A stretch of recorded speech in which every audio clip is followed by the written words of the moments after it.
sampai depan rumah.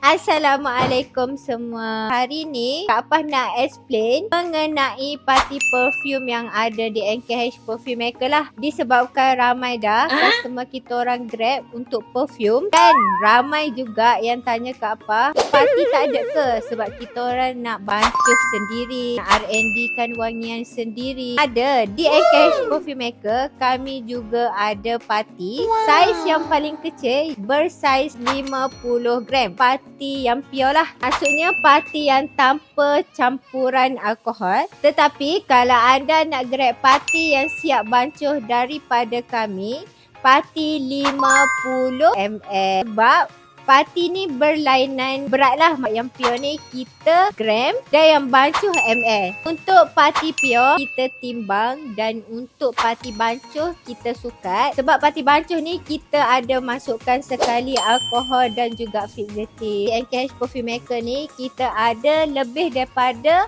800 jenis wangian yang anda boleh pilih untuk anda buat trial lah. So untuk sizing parti ni kami ada paling kecil 50 gram, 100 gram, 250, 500 dan satu lagi 1 kilo. So anda bagi tahu je anda nak wangian apa, kami akan readykan untuk anda pick up ataupun untuk postage. Kalau anda duduk jauh, jangan risau, kami postkan sampai depan rumah. So kalau anda berminat untuk ketahui lagi detail, sebab di NKH ni kami ada juga alkohol, fixative pun kami ada, DPG pun kami ada. Kalau anda nak bancuh parti anda menggunakan DPG untuk pekatkan lagi. So kalau anda berminat, boleh tekan link di bio sekarang, ataupun anda boleh direct datang ke NKH Perfume Maker.